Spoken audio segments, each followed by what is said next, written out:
सिंधुदुर्गमध्ये शिवसेना उद्धव बाळासाहेब ठाकरे पक्षाच्या वतीनं आंदोलन करण्यात आलं। काजू हमी भावासाठी निघालेल्या जीआर विरोधात हे आंदोलन करण्यात आलं। जीआर फाडून आमदार वैभव नाईकांनी निषेध नोंदवलाय। जिल्हाधिकारी कार्यालयासमोर घोषणाबाजी करत हे आंदोलन करण्यात आलेलं आहे। काजू हमी भावासाठी हे आंदोलन करण्यात आलेलं आहे। जीआर फाडून आमदार वैभव नाईक यांनी निषेध नोंदवला। गेले 3 महिन्यापूर्वी पोलीस पाटलांच्या परीक्षा झाल्या।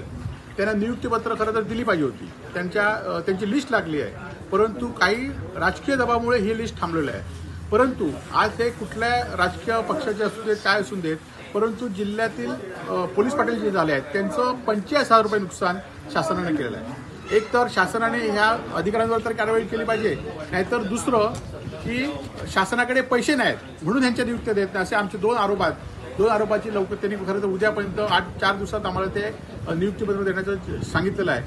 ज्या शेतकऱ्यांनी काजू विक्री केलेली आहे त्यांना जीएसटीचं बिल देणं हे त्या जीआर मध्ये बंधनकारक केलेलं आहे। यामध्ये आज शिवसेना शिष्टमंडळाने मागणी केलेली आहे शासनाकडे की ज्या ज्या सातबारावर काजूची नोंद आहे आणि ज्यांनी राज्य आणि केंद्राकडे काजूचा विमा भरलेला आहे अशा शेतकऱ्यांना सरसकट 50 रुपयाचं अनुदान हे त्यांच्या खात्यामध्ये जमा करावं। जिल्हाधिकाऱ्यांनी याच्यामध्ये सकारात्मक भूमिका घेतलेली आहे आणि शासनाकडे त्या संदर्भातला निर्णय लवकरात लवकर घेऊ असं त्यांनी आज या ठिकाणी आश्वासन दिलेलं आहे। लोकशाही मराठी ऐका, पहा, जागरूक रहा।